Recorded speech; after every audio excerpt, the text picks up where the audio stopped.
Well, I think I've said this before that compared to my experience in the Army, parenthood is a lot more work, sacrifice, stress, commitment.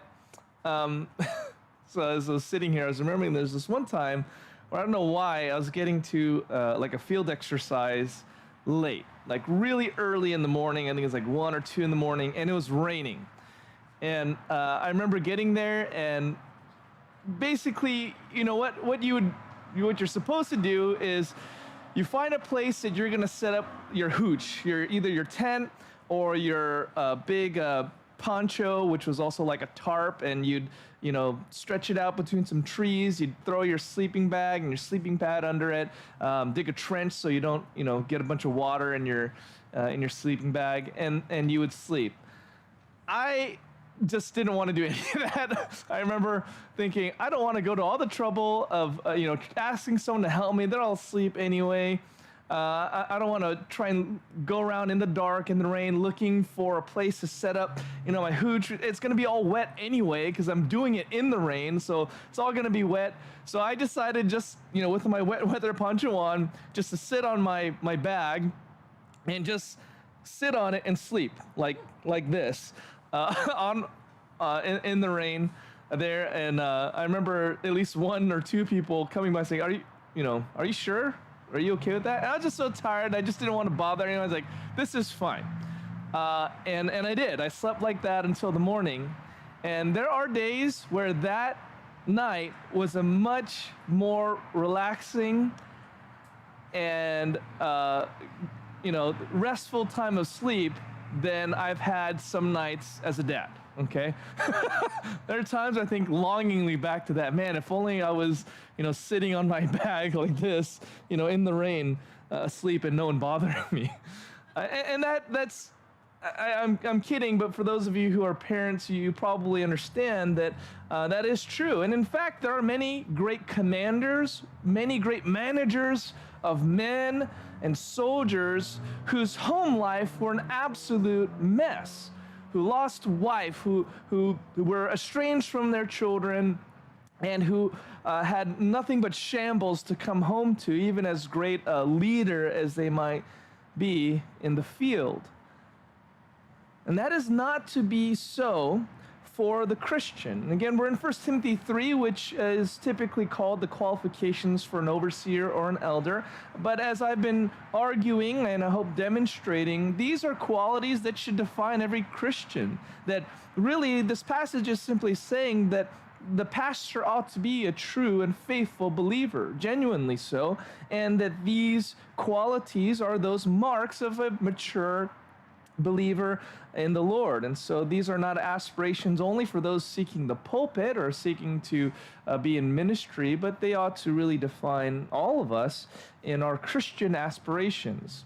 The one we come to tonight is in verse 4, which says in verse 4 and 5, "He must," that is the pastor, "must manage his own household well, with all dignity, keeping his children submissive. For if someone does not know how to manage his own household, how will he care for God's church?" In other words, while it might be okay for the military to have a man in charge of hundreds or even thousands whose home life is a mess, there ought to be no church that is ever ruled or shepherded by a man whose household is in shambles. That ought never to be, because there is a moral connection, there's a spiritual connection between who a Christian is and what happens in their home or their household. So we'll get into that. Now, I know some of you are single, or it's been a long time since you had a family in your house that way. And I do think this is going to have a particular angle towards children, and I'll explain that in a minute. But if you are here not having children, whether married or whether single, let me just give some encouragement to you that these are qualities that can still be yours, or that you should still aspire to as a Christian. The least of which reason is that we are all children of God. And if you if you want to understand what it is to be a child of God, you ought to in some ways have some kind of, I think, a ministry or involvement with children, whether that's as a grandparent, whether that's just you've got family friends who have little kids. I think there should be kind of a regular attitude for most believers of relating to children well. And I do think, again, that here when it's talking about managing his own household, we're talking primarily in the context of children in the house. Now, Paul's already talked about the pastor's relationship to his wife. So that's why I don't think it's necessarily talking about how he manages, let's say, his wife. Manage is not the word you want to use when you're talking about your relationship to your wife. But we've already talked about how the pastor's to be a one-woman man. So I think what's helpful is to understand a little bit of the context of the culture at the time, because it is significantly different now than it was 2,000 years ago, even now and 50 years ago. So he mentions the household, and back in those days, when a man was of physical and mental maturity, which was even as early as the teenage years, they usually got married to another woman who was also physically and mentally prepared to enter into adulthood. Back then, it was, again, probably like later teens or even maybe some mid-teens versus now, which is like mid-30s.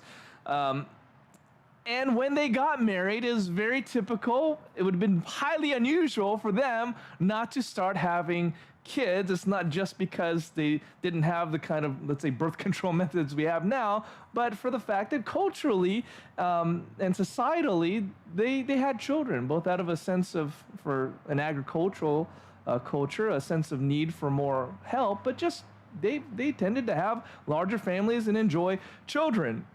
They also generally had more children than what we're used to. The average, I think, in the Western world is less than 2, which is to say it's less than reproducing your own culture and society. You know, you need to have at least 2 kids if you're even replacing yourselves in a society. Usually, if you want a growing society, you need at least, more than 2 children. Back then, they had many, many children. Even, again, as early as 30, 40, 50 years ago, it was very unusual to only have 2 kids. So when you talk about now, he must manage his own household well with all dignity, keeping his children submissive, you're talking about likely a younger man who's really, only been an adult for a few years, starting to have children, and oftentimes a very full load of children. All right, that's the mentality here of Paul telling Timothy that one of the qualifications then is assuming that this man does have children,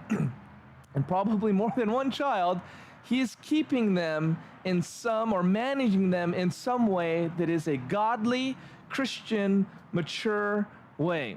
So the question tonight is, how does the pastor, along with his wife, relate to his children, guide the souls within his household? How does he manage them well?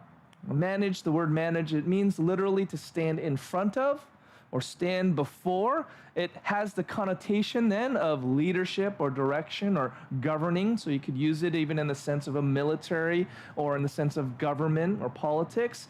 But here it means the role that the husband has as the head of the family and the father has as the head of the family. Now it's interesting, of course, that the language of household is being applied to God and his God's church as well. That the church is a household of God, which he says here in 1 Timothy 3, but then he also says in verse 15, this is how you know how one ought to behave in the household of God. In other words, the church is a family as well. Well, what kind of family? 1 Timothy 5 says this, verse 1, do not rebuke an older man, but encourage him as you would a father, younger men as brothers, older women as mothers, younger women as sisters, in all purity. And of course, when we get there, we'll talk about that more. But what's the relationship in the church body?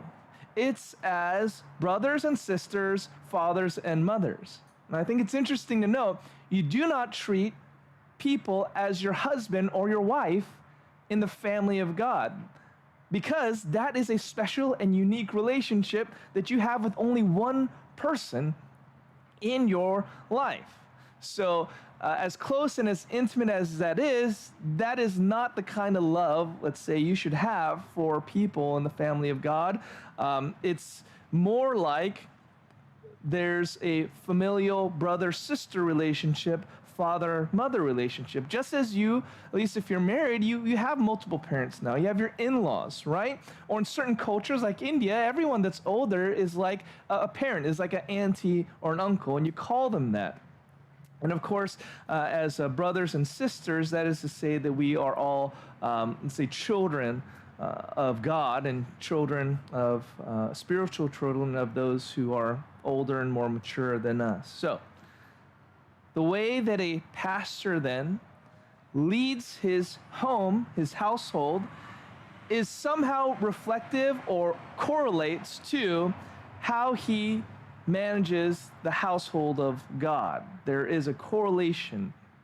And because there's an indicator there, Paul says, Timothy, you need to watch out for this.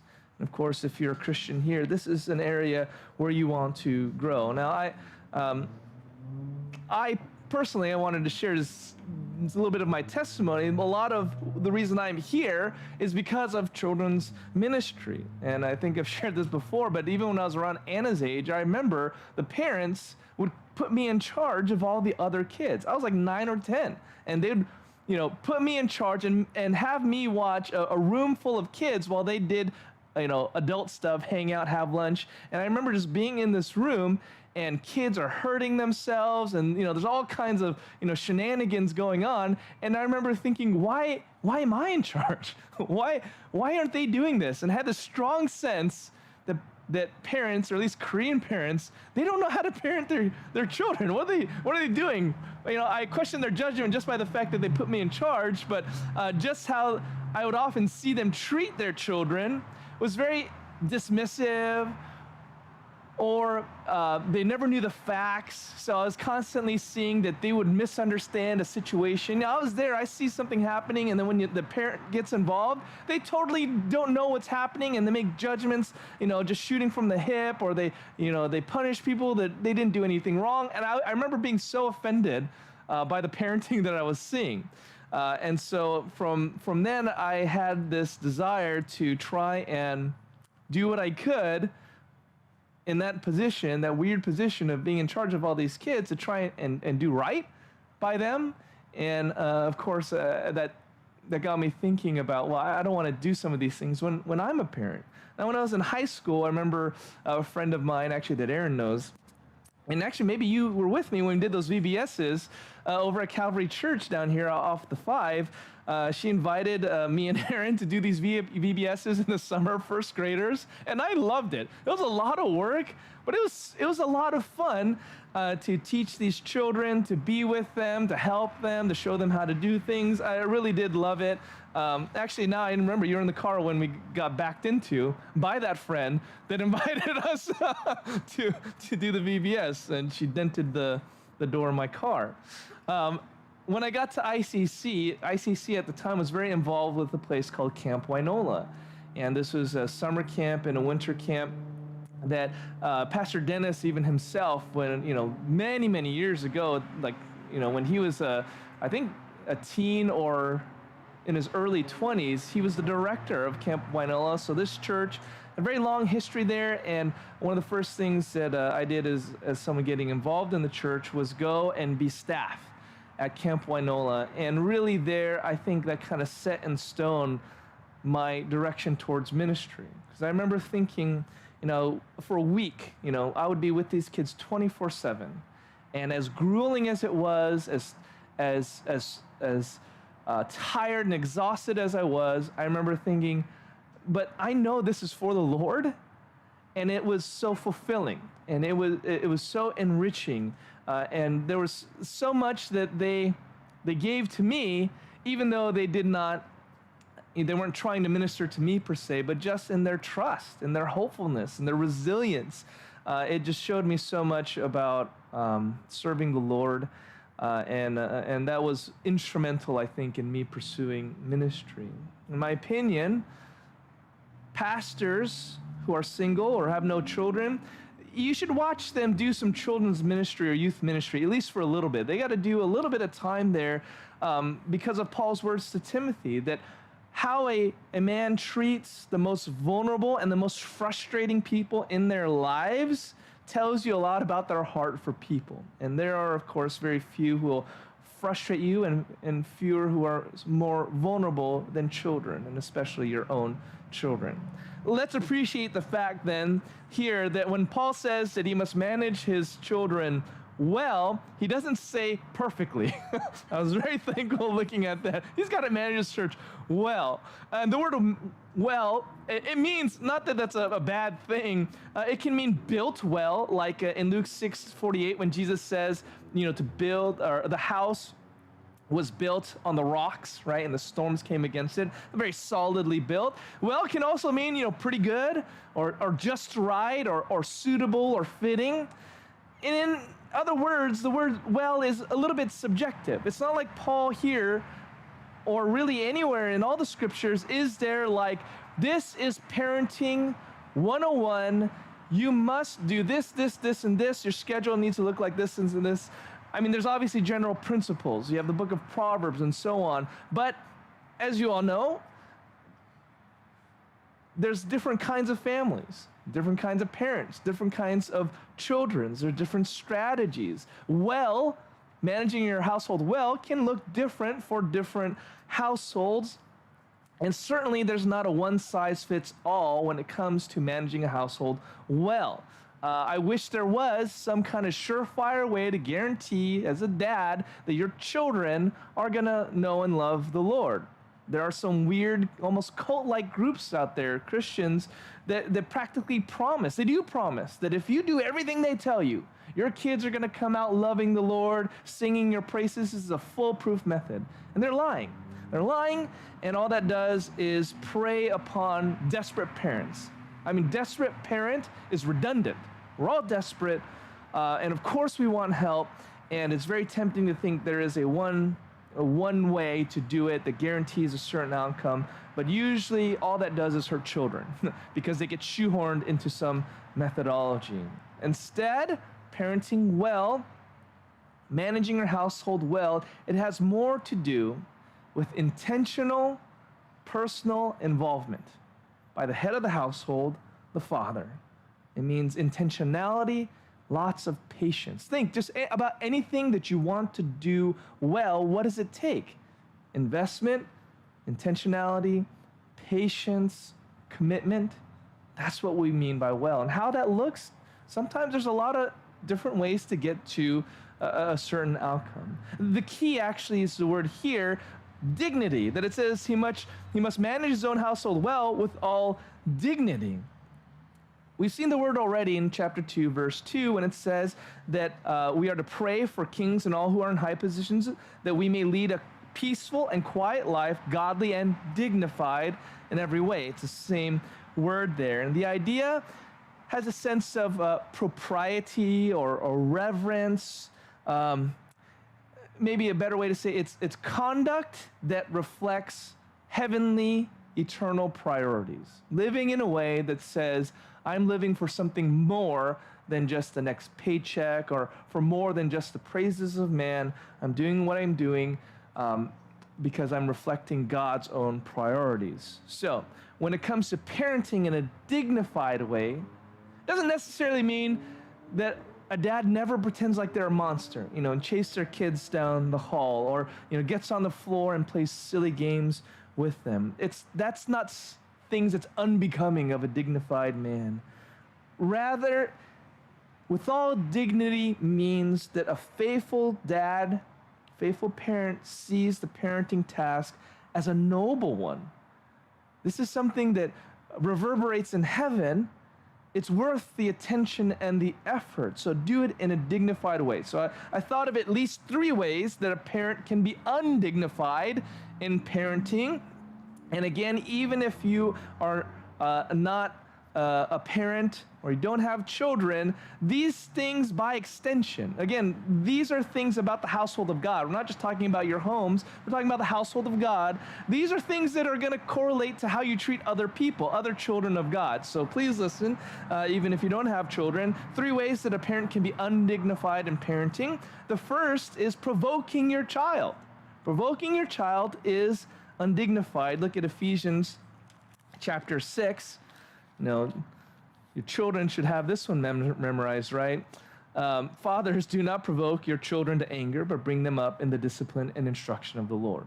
It's Ephesians 6:4. Of course, you want to remind your children who's memorized that of verse 1 through 3. Children, obey your parents in the Lord, for this is right. Honor your father and mother. This is the first commandment with a promise, that it may go well with you and that you may live long in the land.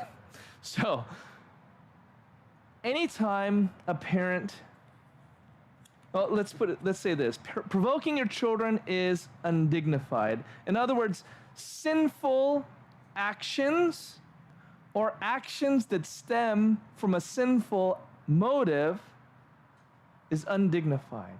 I mean, that's usually what provokes your children to anger. You talked about this morning, what provokes God to anger? It's sin. So if you are ever doing anything sinfully motivated as a parent towards your child, or doing an actually sinful, inherently sinful act to them, provoking them to anger, to resort to those kinds of tactics or means, whether it's threatening or belittling, demeaning, striking a child out of anger, all of those things is undignified as a parent, because what's the most undignified thing? Sin. Right? There's nothing more undignified than sin. So to sin against your child in order to parent them or discipline them, it doesn't make sense to show them who God is by sinning. It's very undignified to provoke your children to anger, and frequently what's provoking them to anger is your sin. Obviously, if they're being provoked by your godliness, then what else are you going to do, right? But I'm almost positive, but the context is suggestive that you're doing something wrong or sinful against your child. So provoking your children to anger is undignified. That is to say, sinning against your child is undignified. Showing discipline without love is undignified as well. Hebrews chapter 12, verse 5 through 6. Now this is talking about, of course, God's disciplining of his children, but it's by way of example. We see why it would be undignified to show discipline without love. Have you forgotten? Hebrews 12:5. The exhortation that addresses you as sons. My son, do not regard lightly the discipline of the Lord, nor be weary when reproved by him. For the Lord disciplines the one he loves and chastises every son whom he receives. Parenting is a personal act. It's not boot camp. I would probably argue that there are some drill instructors, some drill sergeants that are more invested and care more for their soldiers than some dads out there.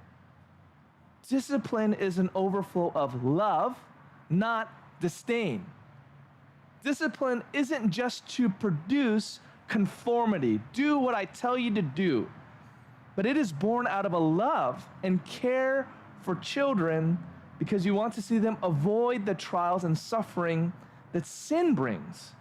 In other words, a good drill sergeant, they don't care about disciplining their soldiers just because they like to inflict pain. At least not a good drill sergeant. Why are they going to all the trouble of doing all of these, almost outrageous acts sometimes? Well, good drill sergeant, you know why they do it? Because they care about the lives of their soldiers and they want to prepare them so that they don't die on the battlefield. That's why they give them such a rigorous process. It's born out of love. And actually, I would say that the drill sergeants I had, they really cared about their soldiers. They're doing it, some of it's fun. You get to mess with a bunch of guys, sure. But really, they don't want you to die out there. So they are going to push you, they're going to discipline you, but it's born out of care and love. Showing discipline without love is undignified. On the flip side of that, showing love without discipline is also undignified. You look at 1 Samuel, and we went over this now, it seems like so long ago, but we're talking about Eli um, who was a prophet, or a priest, I should say. And this is how his sons are described in 1 Samuel 2:12. Now the sons of Eli were worthless men. They did not know Yahweh. It's a condemning statement of the kind of parenting that Eli was giving to his priest children as a priest. In verse 22 through 25, here's what was being done, and here's what Eli says about it. Eli was very old. He kept hearing all that his sons were doing to all Israel, how they lay with the women who were serving at the entrance to the tent of meeting. And he said to them, "Why do you do such things? For I hear of your evil dealings from all these people. No, my sons, it's no good report that I hear the people of Yahweh spreading abroad. If someone sins against a man, God will mediate for him. But if someone sins against Yahweh, who can intercede for him?" But they would not listen to the voice of their father, for it was the will of Yahweh to put them to death. Now, it might seem like Eli was trying here. No, he did try to discipline them. But actually, his words were empty. And we see that later in God's condemnation of Eli and his sons. Here's what God says, verse 29. "Why then do you scorn my sacrifices and my offerings that I commanded for my dwelling, and honor your sons above me by fattening yourselves on the choicest parts of every offering of my people Israel?" In other words, people came with their offerings to the priests. The priests would sacrifice it.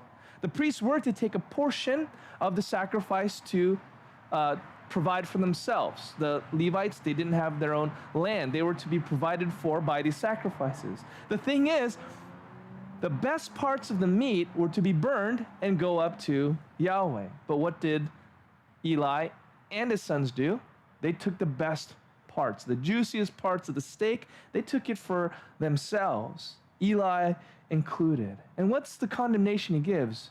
You cared more, you loved your sons more than you loved me.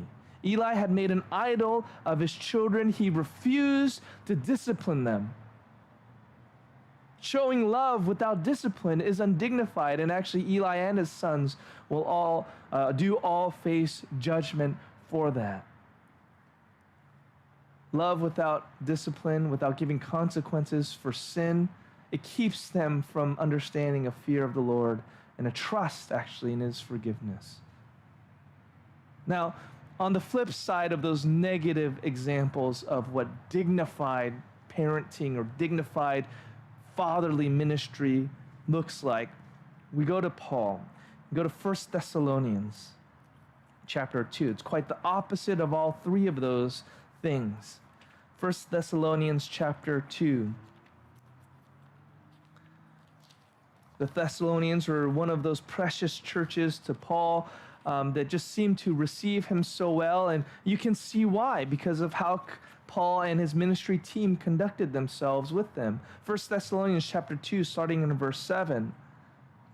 "But we were gentle among you," or some translations, "we were infants among you, like a nursing mother taking care of her own children. So being affectionately desirous of you, we were ready to share with you not only the gospel of God, but also our own selves, because you'd become very dear to us. For you remember, brothers, our labor and toil. We worked night and day that we might not be a burden to any of you while we proclaim to you the gospel of God. You are witnesses, and God also, how holy and righteous and blameless was our conduct towards you believers. For you know how, like a father with his children, we exhorted each one of you and encouraged you and charged you to walk in a manner worthy of God, who calls you into his own kingdom and glory." And they did become an excellent example of following God. This is good parenting. This is what godly Christian parenting should look like. This is why you should be invested in this, even if you don't plan on even getting married or having kids, but do you plan on being a part of the family of God, and do you plan on making disciples? Well, then you must make it an aspiration of yours to understand how to relate to, how to encourage, how to disciple children. The whole language of Paul's ministry here is all in the terminology of this child-parent relationship. Not of husbands and wives, but of children, of father, of mother. You hear the tenderness, the care, the nurturing, the provision. Paul did all these things for his children in the faith. And what was his ministry trying to do? To encourage, exhort, and charge them to walk in a manner worthy of God. In other words, those are all three of those verbs are almost the same, mean the same things. There's a very heavy emphasis. We did all these things as a parent so that you would walk with the Lord, so that you'd walk in a manner worthy of the Lord. And everything Paul did and said was just an example of that love, self-sacrifice, provision, personal involvement that God, Paul's father, had to him. He was merely passing that on to the Thessalonians. And in the same way, all Christian dads, at least, ought to have that same kind of commitment priority with their children as well. Now, here's the thing. We cannot guarantee, again, that your children will become Christian, but if you do all these things, you can be the perfect parent, quote unquote, and still have wayward children. How do I know that? Well, Israel had a perfect father, and what did they do? They went wayward. So would you say, well, God, you've done wrong. You can't even have perfect children. Well, he will one day have perfect children. But would you call him a failure of a parent just because his children went wayward, as you see all throughout the Old Testament? Of course not. So I would not call you a failure as a parent if your children did not come to know the Lord, but we are all obligated to parent in a way that points our children to Christ, that guides them into understanding God's authority and their need to have faith. And that actually leads us right into the rest of 1 Timothy 3, because he says, in a way, you must manage your own household well with all dignity. To what end? Keeping his children submissive. So you have a word there, submissive, that if the children look this way, then it's very highly likely that the father is doing something right as far as parenting. What does the word submissive mean? Well, it's a word that we've talked about many times before, especially you evening service people. Hupatasso, and it means to line up underneath. It can be a military term, again, in terms of soldiers lining up, or in a connotation of authority structures where you are under someone else's authority. As a infantryman, you've got a team leader, and the team leader has a squad leader. The squad leader, it goes all the way up. That's also submission.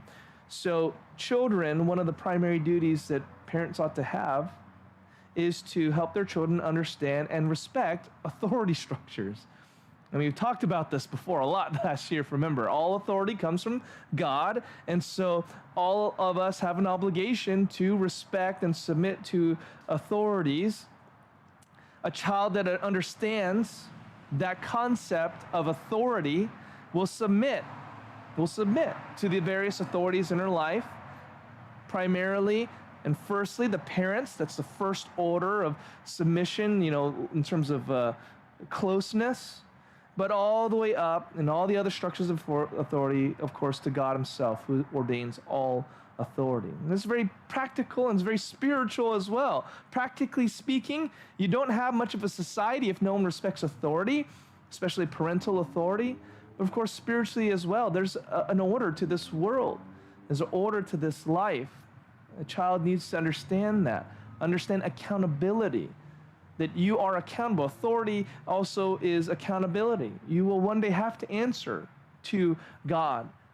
And so it is a good thing, or a parent is doing a faithful thing, if they are breeding children who understand and respect authority and who submit to that. Now, it's interesting because in Titus 1:6, Titus 1 is a very similar passage giving qualifications of an elder. He adds this. Paul adds this to Titus. He says that if anyone is above reproach, the husband of one wife, and his children are believers and not open to the charge of debauchery or insubordination. The word insubordination there is just not hupotasso. So this seems to open up a question. There's a lot of theological debate. Well, does a pastor have to have children that are Christians, basically? Now, we just said, like, I can't guarantee that there's anything you can do that will absolutely, definitely mean or result in your children being a Christian. So how is it that Paul can here make a qualification that a pastor's children are believers?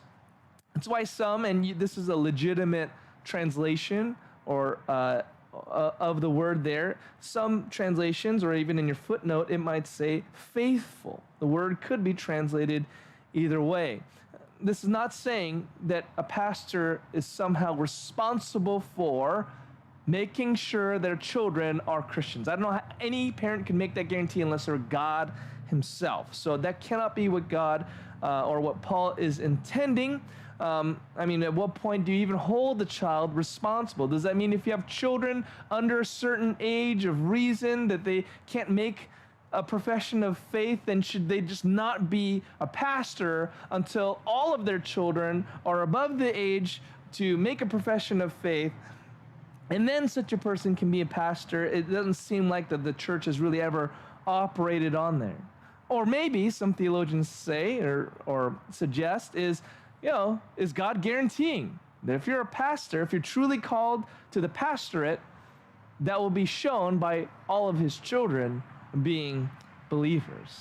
Let alone the question of how do you even know who's really saved or not, right? How do you can even say with such sureness that someone's saved or not? So many questions. I don't think necessarily that this is saying, lock, stock, barrel. If a pastor turns out to have a child, and again, they had a lot of children back in those days, one of them is not a faithful believer, they're done.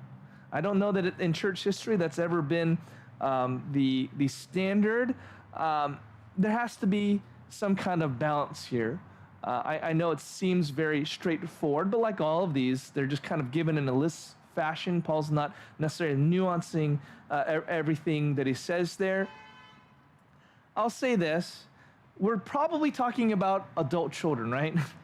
I don't know many debaucherous 3, 4, 5-year-olds, all right? So probably talking about adult children here. And again, this is very early in the church's life. The church itself is kind of a new thing, right? I mean, it was born, around 30 AD, and this is written within a few decades of that. So it's not as if there's been a lot of time for pastors that have children and have raised them up, in the faith and all of those things.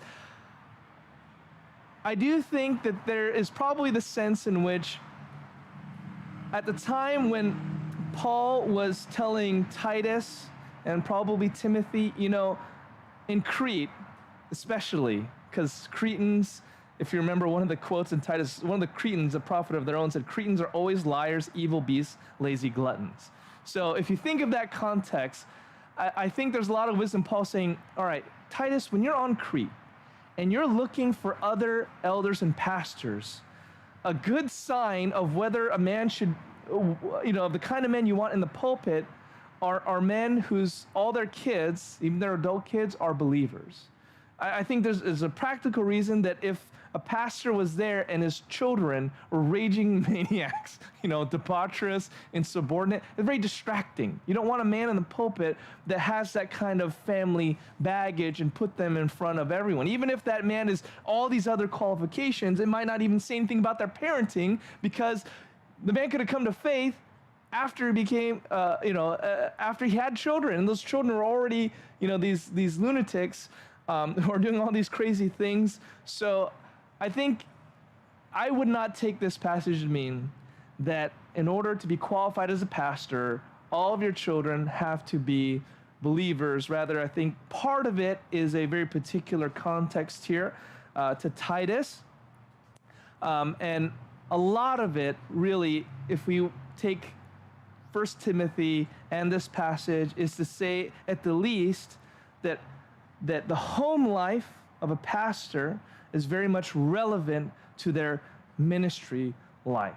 Now, adult children, it's probably wise if you're in a place like Crete, you don't want a man whose children are known for this debauchery and put them in the pulpit. It just puts a lot of question marks. The early days of the church, you don't want that.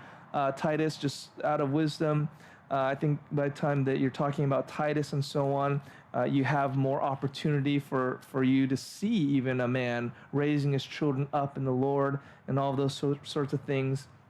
And you probably even had, as Paul was getting older, you probably even had, as early as then, pastors who were sacrificing their children on the altar of ministry, which we talk about a lot in seminary, that there are many men and many famous evangelists and maybe many famous theologians and pastors that you know, whose wives, if you ask them, were they godly men? Whose children, if you ask them, was he a godly dad, would say he was a totally different man at home than he was in front of you. He loved you, but us, he scorned. That is the situation that we want to avoid. If the reason for a child's insubordination is parental neglect, is a father derelict in his duties, it may be prudent for the souls of the children and the church for that man to focus on the family and not on the pulpit. So the bottom line is there should be some congruity. There should be some similarity between how the pastor disciples his children at home and how he disciples and disciplines people in his church. If there's a lack of faithfulness and submission on his children, it's certainly possible. You might want to ask about his home life and see that it could have repercussions on their ministry life. Is he parenting well enough to promote submission and faith in his children? Because maybe he's doing all that he can. Maybe then he needs to take a step back from ministry to focus on his family. Because what's at stake, as the rest of 1 Timothy 3 says, is if he cannot manage his own household, how will he care for God's church? As goes the home, so goes the church. This is a big deal. There's an analogy of lesser to greater. If he can't handle the smaller responsibility, how is he going to handle this larger one? If he can't manage his own children, how is he going to manage the children of God and the church family? But in a sense, it also means that it's very significant. I know it's an analogy of lesser to greater, but it also kind of goes the other way too, because if that can keep you from ministry, at least as a pastor, how important is it that the pastor is a good family man? Very important. The home life is enough to disqualify a pastor. There's no other occupation like that, right? You can be a good teacher, a good salesman, a good engineer, a good politician, and be an absolutely awful husband or spouse, or parent. And your employer won't care until it affects job performance. You could be beating your spouse, abusing your children, still work your job. But that can never be true for a pastor. Who he is at home, who he is in the pulpit, who he is in the supermarket, who he is in his car, must all be the same. He must truly be a Christian. And there's no truer test in that than in the crucible of our homes. There's maybe no truer test than to go to a man, or I'm not go to a man, but go to a man's wife and his children and say, does daddy really love Jesus? Or is that all just a show that he does on Sunday morning? William Wilberforce was the man who God used to abolish slavery in the British Empire. He was also a committed and devoted family man. How did he have the time for it? Politicians would come to visit this important statesman, and they find him playing with his children on the floor. John Piper says of Wilberforce, and quoting some others, he says, his best friend's daughter, Mary Ann Thornton, said that often Wilberforce would interrupt his serious talks with her father and romp with her in the lawn. She said, his love for and enjoyment in all children was remarkable. Once, when his own children were playing upstairs and he was frustrated at having misplaced a letter, he heard great din, that is noise, of children shouting. His guests thought he would be perturbed. Instead, he got a smile on his face and said, what a blessing to have these dear children. Only think what a relief amidst other hurries to hear their voices and know they are well. John Piper continues, he was an unusual father for his day. Most fathers who had wealth and position rarely saw their children, right? Most politicians would have stayed out of the home. They're doing too many important things. Servants and a governess took care of the children, and they were out of sight most of the time, the children. Instead, William insisted on eating as many meals as possible with the children, and he joined in their games. He played marbles and blind man's bluff and ran races with them. In the games, the children treated him like one of them. Robert Southey visited the house when all the children were there and wrote that he marveled at the pell-mell, topsy-turvy, and chaotic confusion of the Wilberforce apartments in which the wife sat like Patience on a monument, while her husband frisks about as if every vein in his body were filled with quicksilver. Managing children, managing a household is invigorating. Makes you feel younger and older at the same time. At least that's how I feel. But it is rewarding. You do see yourself the way God sees you as a child. A pastor who loses sight of being a child of God will lose sight of their congregation, because the congregation is full of children of God as well. One who neglects the house, neglects the children, he won't last in ministry. Real fast, I do want to do this. I was debating, for those of you, again, who don't have children, because I want to make sure you feel, or know, not just feel, but know you are included. Here's some incentive to consider working with, ministering to children, whether, formally in children's ministry or just ministering to families with children. First, children are the very examples of trusting faith we should all have. We all remember the words of Jesus in Mark 10:13-16. They were bringing children to him that he might touch them, and the disciples rebuked him. But when Jesus saw it, he was indignant and said to them, let the children come to me. Do not hinder them, for to such belongs the kingdom of God. Truly I say to you, whoever does not receive the kingdom of God like a child shall not enter it. And he took them in his arms and blessed them, laying his hands on them. Children remind us that God is our Father. Romans 8:14-17. For all who are led by the Spirit of God are sons and daughters of God. For you did not receive the spirit of slavery to fall back into fear, but you have received the spirit of adoption as sons, by whom we cry, Abba, Father. The Spirit himself bears witness with our spirit that we are children of God. And if children, then heirs, heirs of God and fellow heirs with Christ, provided we suffer with him, in order that we may also be glorified with him. It's controversial in Jesus' day that he would even call God his Father. But yet he is the Father of us all. We're reminded of that every time we see the children, every time we see the way that they interact with their parents, their families. Even if you don't have kids of your own, just see the children interacting with their parents. And frankly, to remember that you were a child once too. You had a parent once too. We could always use the reminder that we are children of God. Thirdly, children need protection, especially from sin. Mark 9:42. And this is one of those things that you find in all the synoptics, so it's important. But Jesus said to the disciples, whoever causes one of these little ones who believe in me to sin, it would be better for him if a great millstone were hung around his neck and he were thrown into the sea. When you work with children, you minister to them, you realize how wrong it is to make one stumble.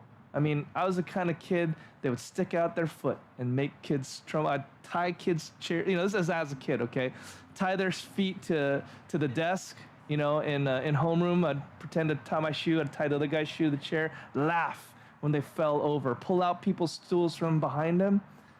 You know, it's all fun and games, but when you think about an adult doing that to a child in a mean way, you know, it's so wrong.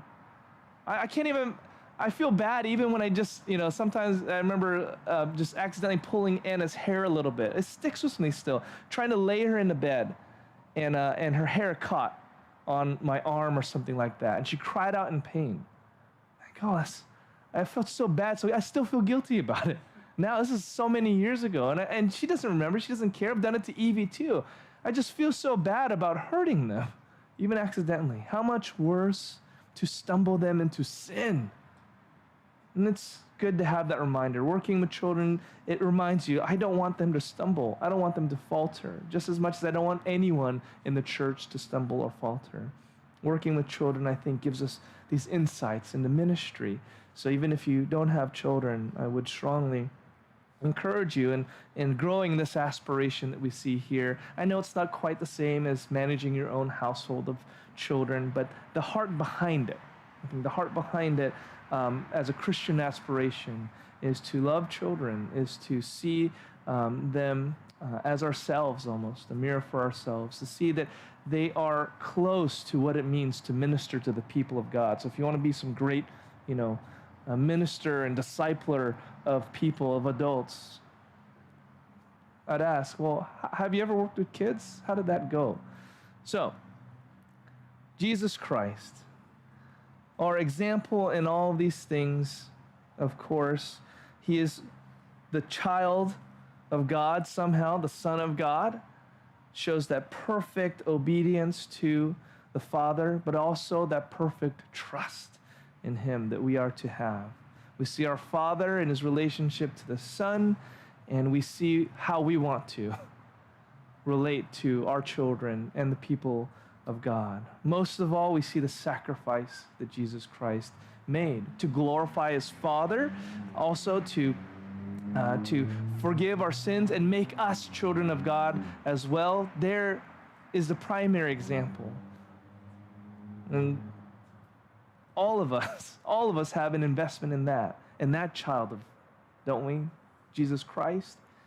And I think because of that, we ought to have investment in the lives of our children, especially if you are a parent, especially if you are a father, to consider how you can grow in managing your own household well. Let's pray. Heavenly Father, there's a lot to take in, probably a whole, weekend seminar we could do on managing your own household well. And yet, Lord, I pray that at least some of these things might burden our hearts, wherever we might be, as far as our relationship to children go, whether being single or married or grandparent, that something of the things said here about that aspiration of managing our households well and having children that are submissive might ring true to us, point us to Christ and his gospel, point us to our own child status in your eyes, point us to our church family and the need that there are for spiritual fathers and mothers here. So thank you, Lord, that you have blessed this church in so many ways. I do have so many spiritual fathers and mothers here in this body. I thank you for the ways that they have shaped and grown me and how I've been blessed by that. I thank you for our earthly parents as well. So many of them were faithful and did show us who Christ is, and we have benefited from that. I pray for the struggling parents that you might give them grace and encouragement to continue to be faithful. To know that it is okay to do well, and even if it's not perfect, and to know that it is well enough if we are encouraging our children to see Christ, not that we're perfect, but that he is. So thank you, God, for the message. Lord, tonight, thank you for these precious people who are here. We ask your blessing on your word, that it might plant itself deep in our hearts, Lord, and bear fruit that would be a blessing to others and would glorify you. In Jesus' name we pray. Amen.